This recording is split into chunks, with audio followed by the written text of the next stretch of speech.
Selamat pagi Bapak Ibu yang dikasihi Yesus Kristus, Bapak Ibu dan saudara-saudari yang terkasih dalam Tuhan Yesus. Kita bersyukur atas anugerah-Nya yang telah diberikan kepada kita, sehingga kita dapat bersekutu dan beribadah dalam kebaktian Minggu pagi hari ini. Majelis Jemaat mengucapkan selamat datang dan selamat beribadah. Untuk kenikmatan suasana dalam kebaktian, kami mohon kita semua menjaga ketenangan dan ketertiban selama ibadah berlangsung. Bagi jemaat yang membutuhkan pelayanan yang berkaitan dengan gereja, dapat menghubungi majelis jemaat atau data wisata gereja. Berikut ini akan dibacakan warta lisan pada Minggu pagi ini. 1. Pelayanan Firman Tuhan GKI Indramayu. Kebaktian umum pada pagi hari ini dilayani oleh Pendeta Markus Nadinata. Pos Jemaat Bersarang dan Bajang Lerekan dilayani oleh Bapak Rido Iwan. 2. Ibadah Minggu Jemaat GKI Indramayu di gedung gereja selama masa pandemi akan diadakan 1 kali kebaktian umum pada pukul 8 pagi dengan menggunakan liturgi yang disesuaikan pada masa pandemi sesuai panduan dari Sinode GKI. 3. Pada kebaktian hari Minggu ini ada 2 persembahan, kotak hitam untuk kas gereja dan kotak coklat untuk persembahan khusus tanggung jawab bersama GKI Indramayu untuk klasis Sinode Wilayah dan Sinode GKI. 4. Peneguhan penatua masa pelayanan 2020-2023 usia 60 tahun ke atas akan diteguhkan secara tersendiri pada hari ini, Minggu, tanggal 26 Juli 2020. Setelah kebaktian Minggu ini pukul 10 pagi. Nama-nama calon penatua usia 60 tahun ke atas dapat dilihat di warta jemaat. 5. Diberitahukan kepada jemaat GKI Indramayu bahwa pada hari Sabtu tanggal 8 Agustus 2020 bertempat di HKBP Dutaswe 1 Lintang Lintuta, Sumatera Utara akan dilayangkan kebaktian peneguhan dan pemberkatan pernikahan dari pasangan mempelai Saudara Martin Pademuan Tuastorus, anggota jemaat GKI Indramayu Bajang Lerekan, dengan Saudari Evelina Lusinaga, anggota jemaat HKBP Dutaswe 1 Lintang Lintuta. 6. Dimohon kepada jemaat selama ibadah berlangsung mengikuti protokol kesehatan. Demikianlah pada lisan pada pagi hari ini. Jemaat dimohon berdiri.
Umat yang dikasihi Tuhan, tema ibadah hari ini adalah hidup sebagai warga kerajaan surga.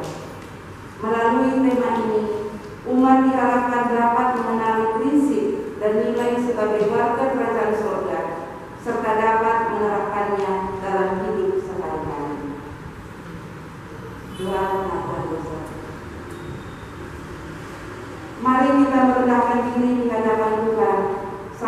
mengaku dosa-dosa kita. Ya Tuhan, dengan penuh kesadaran kami mengakui bahwa kerap kami gagal menerapkan nilai-nilai kerajaan surga. Kami lebih dikuasai oleh kemarahan, emosi, kepentingan diri sendiri, kesombongan, iri hati. Ampunilah kami ya Tuhan, serta baruilah diri kami oleh Roh Kudus, agar kami mampu menghidupi nilai-nilai kerajaan. Di dalam nama Yesus Kristus kami berdoa. Amin. Terima kasih Bapak Ibu. Berita Al-Quran Surat An-Nur pasal 8 ayat 1 mengatakan, demikianlah sekarang tidak ada penghukuman bagi mereka yang ada di dalam Kristus Yesus. Demikianlah berita anugerah dari Tuhan.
Bapa, kami hendak mendengarkan firman-Mu.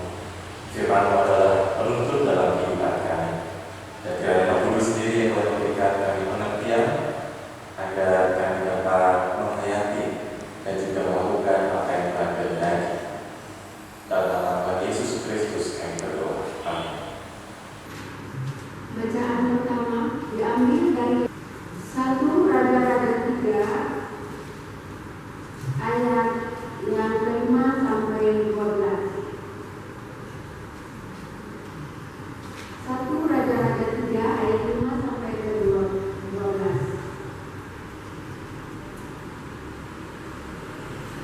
Di Gibeon itu Tuhan menampakkan diri kepada Salomo dalam mimpi pada waktu malam. Berfirmanlah Allah, mintalah apa yang aku berikan kepadamu. Lalu Salomo berkata, engkaulah yang telah menunjukkan kasih setiamu yang besar kepada hamba-Mu Daud, ayahku.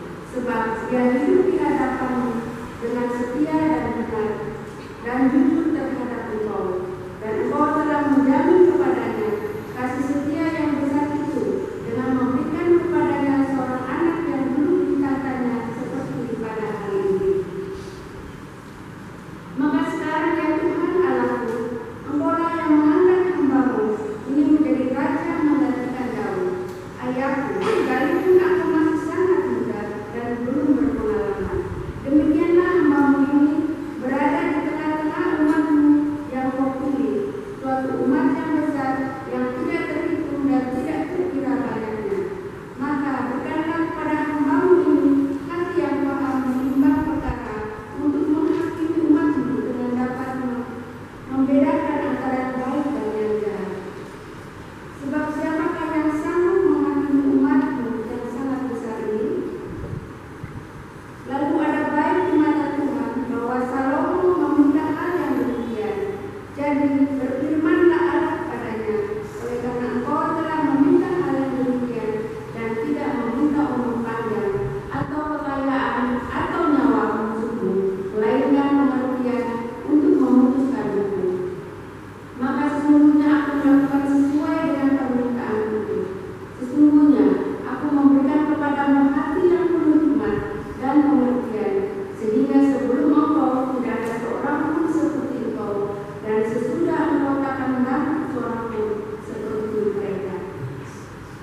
Demikianlah firman Tuhan. Syukur kepada Allah.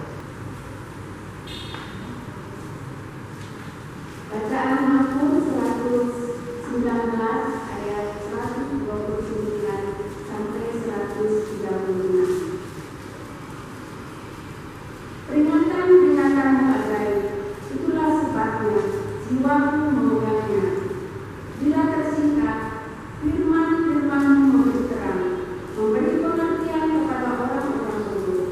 Mulutku mengalahkan dan mengganggu, sebab aku mendapatkan perintah-perintah-Mu. Berpalinglah kepadaku dan kasihanilah aku, sebagaimana sepatutnya terhadap orang-orang yang mencintai nama-Mu. Teguhkanlah langkahku oleh janji-Mu, dan jangan segala kejahatan berkuasa atasku.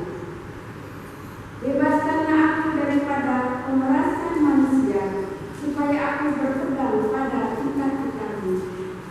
Sinarilah hamba-Mu dengan wajah-Mu, dan ajarkanlah ketetapan-ketetapan-Mu kepadaku. Untuk bacaan kedua, diambil dari Roma 8 ayat 26 sampai 39.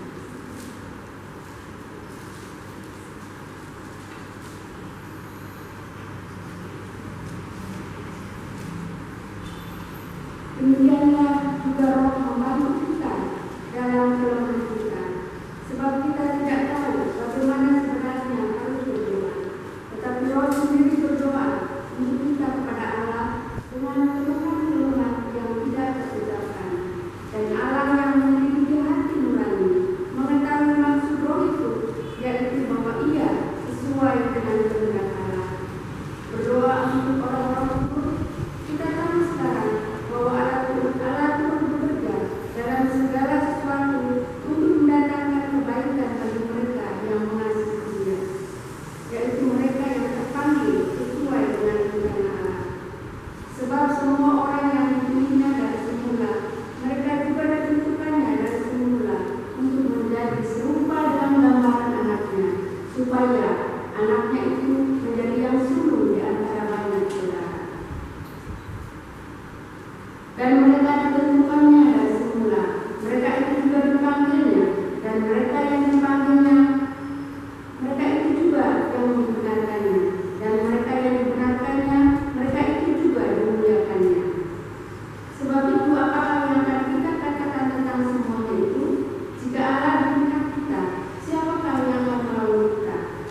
Ia yang tidak menyayangkan anaknya sendiri, tetapi yang menyerahkannya bagi kita semua. Bagaimana mungkin Ia tidak mengaruniakan segala sesuatu kepada kita bersama-sama dengan Dia? Siapakah yang akan membuat orang-orang teringat Allah? Allah yang membenarkan mereka. Siapakah yang akan menghukum mereka? Kristus Yesus yang telah mati, bahkan lebih lagi yang telah bangkit, yang juga duduk di sebelah kanan Allah yang maha menjadi pembela bagi kita. Siapakah yang akan memisahkan kita dari kasih Kristus? Penindasan atau kesesatan, atau penganiayaan, atau kelaparan, atau ketelanjangan, atau bahaya, atau perang?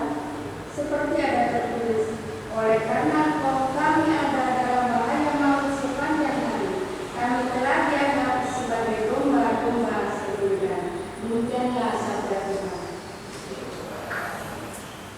Inilah Injil Tuhan Yesus Kristus menurut Matius 13 ayat 31 sampai 33 dan ayat 44 sampai 52.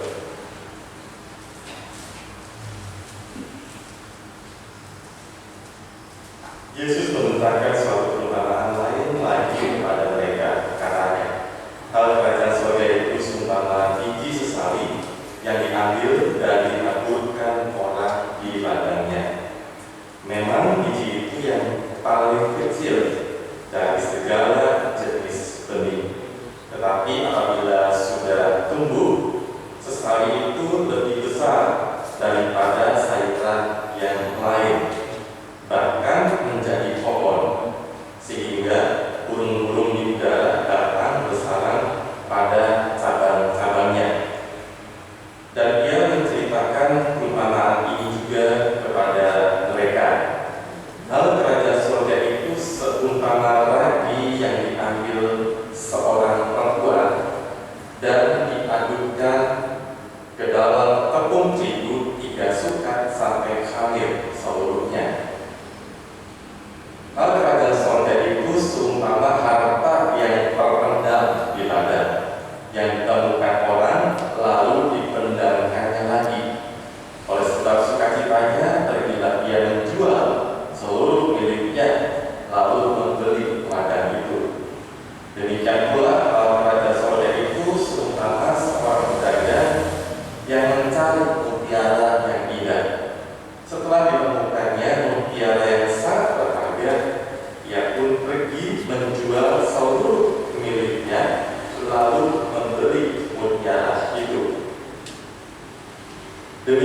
Demikian pula hal kerajaan sorga itu seumpama tukang yang dilakukan di laut, lalu mengumpulkan berbagai jenis ikan.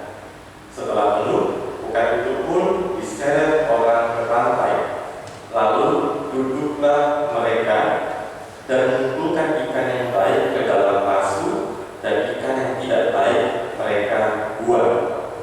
Demikianlah juga pada akhir zaman, malaikat-malaikat akan datang memisahkan orang jahat dari orang benar, lalu mencampakkan orang jahat ke dalam dapur api.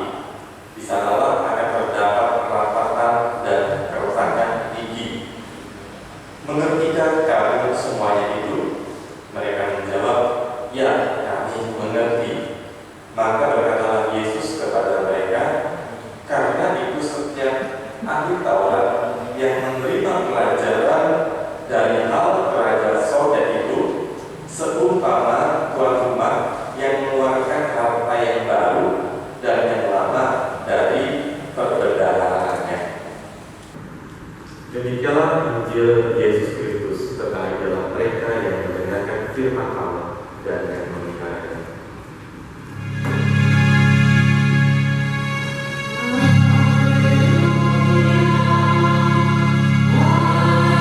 Tema khotbah pada hari ini, Minggu 26 Juli 2020, adalah hidup sebagai warga kerajaan sorga. Berapa banyak saudara-saudara orang Kristen yang menyadari, dalam pengertian sungguh-sungguh menyadari, bahwa dirinya adalah warga kerajaan sorga. Bagi orang yang tidak menyadarinya, bisa jadi dia dalam hidupnya tanpa menaruh peduli untuk menyelaraskan senantiasa hidupnya dengan standar dan nilai-nilai kerajaan sorga. Apa itu standar dan nilai-nilai kerajaan sorga? Nanti kita akan lihat bersama. Sementara bagi orang yang menyadari bahwa dirinya adalah warga kerajaan sorga, ini bisa dalam pengertian dua hal. Dalam hal yang positif, dia akan senantiasa berjuang sekuat tenaga untuk menyesuaikan hidupnya dengan nilai-nilai kerajaan sorga. Tetapi dalam pengertian yang negatif, dia bisa saja, oh karena saya ini warga kerajaan sorga, berarti saya bukan bagian dari dunia ini, maka saya harus menjauh dari segala sesuatu yang berkaitan dengan dunia. Mengasihkan diri, menyucikan diri, menyangkal diri dengan begitu keras, dan dia merasa pasti dia selamat. Sementara orang lain yang tidak menjalani hidup seperti dirinya, itu adalah yang kotor dan tidak selamat. Nah, mari kita simak sepenggal kalimat dalam doa Bapa Kami yang mengatakan, jadilah kehendakmu di bumi seperti di sorga. Ini berarti sebuah panggilan setiap murid Tuhan untuk mencari dan melakukan kehendak Tuhan selama kita hidup di bumi, supaya suasana sorga itu benar-benar bisa dialami dan dirasakan sebagai sebuah kenyataan dalam hidup sehari-hari.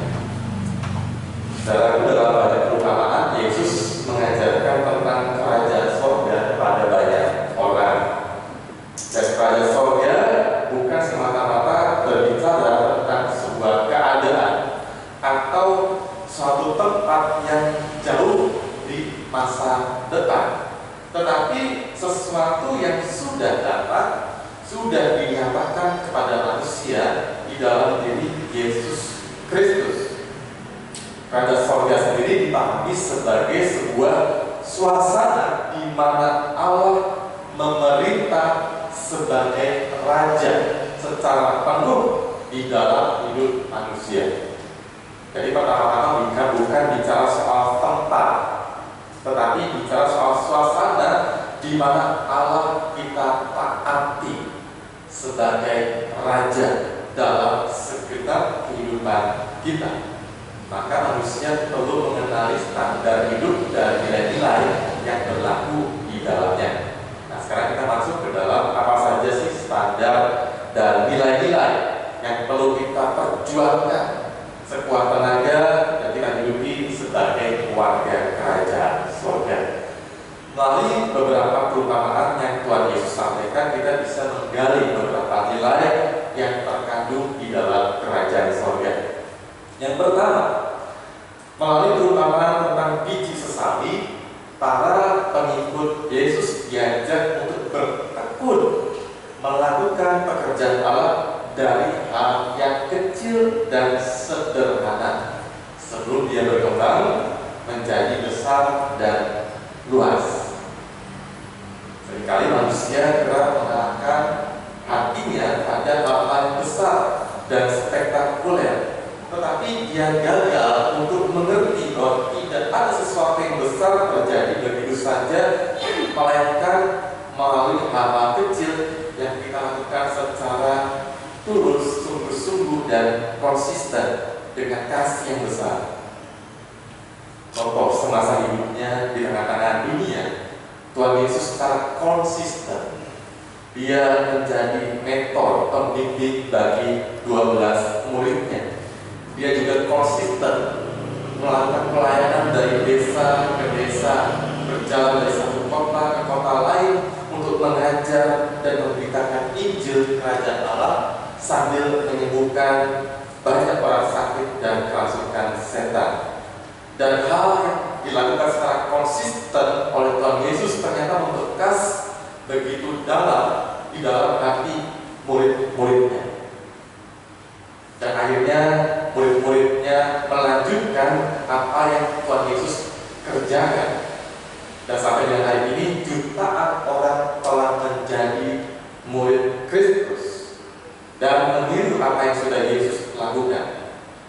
Dan banyak orang merasa terberkati dan terinspirasi oleh kehadiran murid-murid Kristus yang sungguh-sungguh menghidupi nilai-nilai yang Tuhan Yesus ajarkan.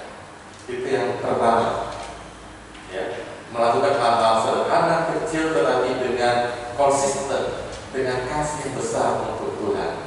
Yang kedua, melalui perumpamaan tentang harta yang terpendam di ladang dan juga pedagang yang mencari mutiara yang indah, para pengikut Tuhan Yesus diajak bersedia melepaskan apa yang semula dianggap berharga demi sesuatu yang jauh lebih bernilai, yaitu persekutuan dengan Tuhan sebagai suatu harta yang jauh lebih bernilai. Nah, saudara, apakah hal-hal yang paling bernilai dalam hidup kita pada saat ini? Bagaimana sih cara mengetahuinya? Kalau kita ini mempunyai suatu perhatian pada sesuatu yang dianggap paling bernilai, sebenarnya untuk ngecek mudah saja.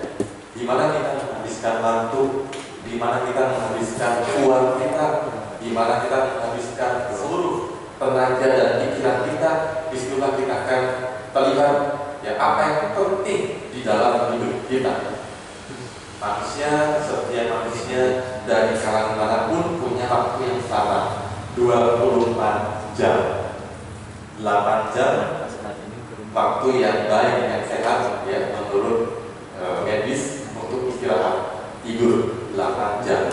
Kemudian 8 jam lain biasa untuk kerja ya, atau mungkin untuk sekolah dan sebagainya. Nah, 8 jam berikutnya kita bisa kendalikan, kita bisa mengisi untuk apa. Ada orang yang gila kerja lalu menghabiskan waktunya di kantor, di tempat kerja, bahkan rumah pun menjadi area kerjanya, sehingga mungkin dia punya pasangan di rumah, punya anak-anak, tidak terperhatikan secara emosional, ya, secara psikologis. Dia juga tidak begitu menaruh peduli terhadap urusan rohani seperti berdoa dan menjalin relasi dengan Tuhan. Ada juga orang yang menganggap hal yang paling penting di dunia ini adalah mengejar kesuksesan secara materi, popularitas, sampai pada suatu titik dia sadar ternyata semua itu tidak membawanya pada kebahagiaan sejati. Dalam Alkitab ada contohnya, Salomo ya, sudah mencapai banyak hal, ternyata di masa depannya dalam kitab Pengkhotbah ternyata sia-sia ya. Maka dia mungkin punya segala sesuatu yang bisa dilakukan untuk memerintah orang, mengatur orang, membeli apa yang dia dia inginkan, bahkan istana yang besar pun dia sanggup bangun, tetapi ternyata dia tidak punya keluarga yang mengasihi dengan tulus. Mungkin dia tidak punya sahabat yang ada saat dia bertanya, saat dia sukses, tetapi saat dia jatuh terpuruk, dan hatinya juga kosong tanpa Tuhan. Nah, mari cek apa yang menjadi prioritas hidup kita pada saat ini. Apakah Tuhan sudah kita tempatkan di atas segala-galanya? Yang ketiga, lewat perumpamaan tentang tukar, para pengikut Tuhan Yesus diajak untuk mengevaluasi dirinya sendiri guna mengenali apakah dirinya adalah seorang murid Kristus yang baik atau yang tidak baik. Banyak orang di sepanjang zaman, ya tidak hanya hari ini, di sepanjang masa, orang mudah melihat kesalahan orang lain serta menghakiminya, tetapi tidak peka melihat kesalahan dan kekurangan dirinya sendiri. Ya, bukan berarti kita tidak boleh menegur kalau ada orang berbuat salah, tetapi kadang orang salah menegur dalam rangka menjatuhkan.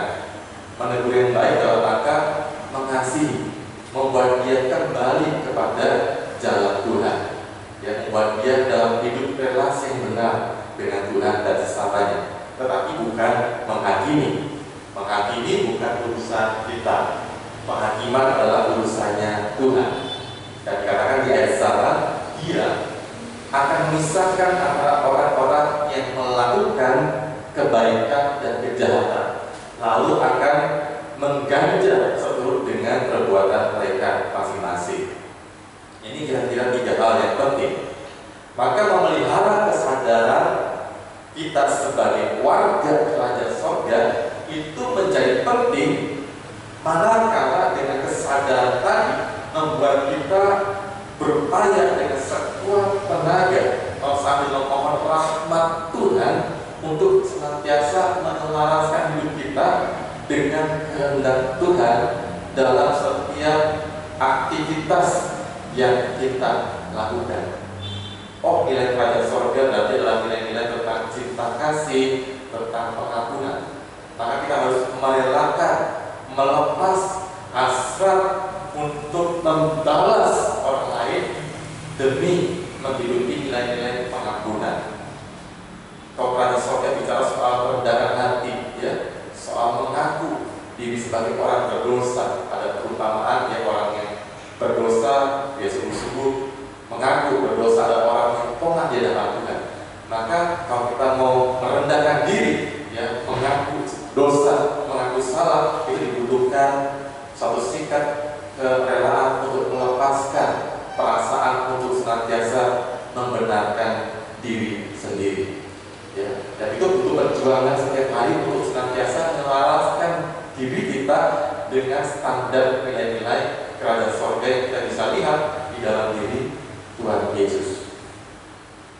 Memang kita masih hidup di tengah-tengah dunia, dan kita melakukan berbagai macam urusan dunia, bekerja, mencari nafkah, studi, berdagang, itu tidak boleh kita tinggalkan.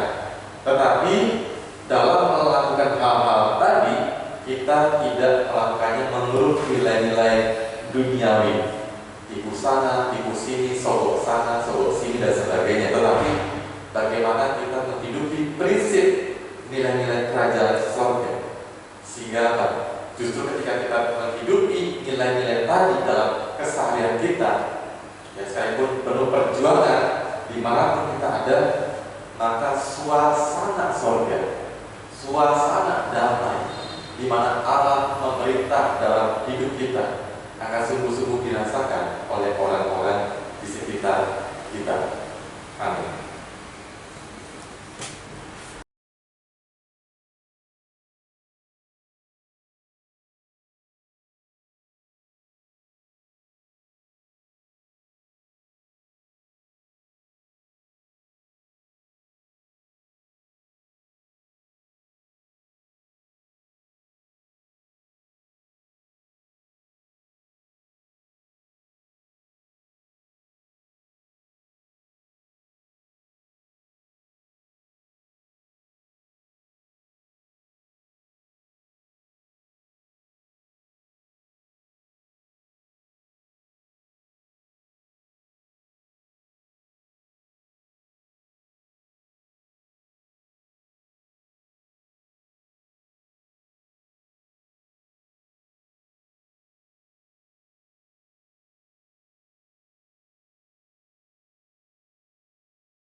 Marilah kita bersama umat Allah di masa lalu, masa kini, dan masa depan mengingat pengakuan pada baptisan kita menurut pengakuan Imam Rasul berikutnya. Aku percaya kepada Allah, Bapa yang Maha Kuasa, Kali dan kepada Yesus Kristus, Anak Tunggal Tuhan yang dikandung dari Roh Kudus, lahir dari darah Maria, yang menderita sengsara di bawah pemerintahan Pontius Pilatus, disalibkan, mati dan dikuburkan, turun dalam kerajaan. Pada hari yang ketiga, bangkit pula dari antara orang mati, naik ke surga, duduk di sebelah kanan Allah, Bapa yang Maha Kuasa. Dan dari sana Dia akan datang untuk menghakimi orang yang hidup dan yang mati. Aku percaya kepada Roh Kudus, Gereja yang kudus dan sama, persekutuan yang Maha Kudus, pengampunan dosa, kebangkitan orang mati, dan hidup yang kekal.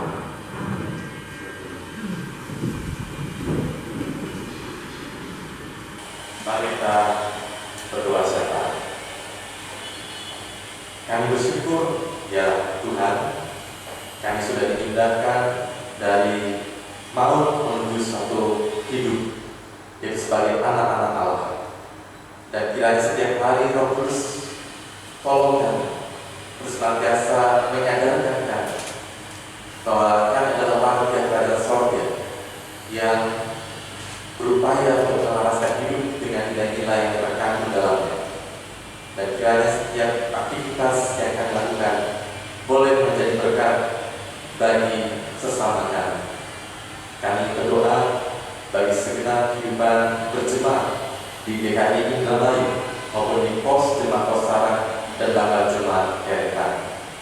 Dan kiranya setiap pelayanan dilakukan, khususnya di masa-masa pandemi COVID-19 ini, boleh senantiasa menyapa umat Tuhan lewat segala yang dapat kami kerjakan bagi umat lansia maupun anak-anak yang belum dapat beribadah di gereja secara onsite.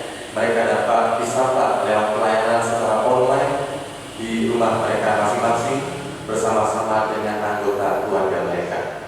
Kami juga mendoakan bagi Erika Sanglise yang sedang sakit dan dirawat di rumah sakit. Kiranya anugerah Tuhan boleh memberkati setiap proses pengobatan dan upaya-upaya medis yang dilakukan di sana, sehingga Erika Sanglise dapat dipulihkan oleh karena kebaikan pertolongan Tuhan lewat tenaga medis yang ada di sana. Kami juga mendoakan ya Tuhan bagi kehidupan berbangsa dan bernegara. Kiranya Tuhan senantiasa memberikan hikmat dan kebijaksanaan kepada pemerintahan yang ada, khususnya di masa-masa pandemi ini, agar juga masyarakat Indonesia dapat mematuhi protokol kesehatan agar pandemi ini dapat segera berakhir. Kami juga mendoakan agar kehidupan ekonomi warga Indonesia juga dapat ditolong lewat berbagai macam program dan juga semangat dalam diri mereka sendiri untuk dapat melaraskan dengan situasi yang ada saat ini. Dan sebagai gereja, jadikanlah kami juga sebagai komunitas yang boleh saling menolong satu dengan yang lain agar kami sungguh-sungguh merasakan cinta kasih Tuhan di tengah-tengah kehidupan kami. Di dalam nama Tuhan Yesus kami berdoa. Amin. Persembahan dan sebelumnya akan dibacakan persembahan yang diambil dari 1 Tesalonika 5 ayat 18. 1 Tesalonika ayat 18. Mengucap syukurlah dalam segala hal, sebab itulah yang dikehendaki Allah dalam Yesus Kristus bagi kamu. Ini kita akan membawa persembahan yang akan kita kumpulkan terhadap Tuhan.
Terima kasih ya Tuhan atas berkat dan pemeliharaan-Mu di dalam kehidupan kami. Saat ini kami membawa persembahan kami ke hadapan-Mu. Terimalah dan kuduskanlah ya Tuhan, agar berkenan di hadapan-Mu. Serta pakailah hidup kami sebagai persembahan yang indah di mata-Mu. Di dalam nama Yesus Kristus kami berdoa dan ucap syukur. Amin.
Anugerah cinta kasih dari Allah Bapa kita dalam persekutuan dengan Yesus Kristus serta Roh Kudus beserta saudara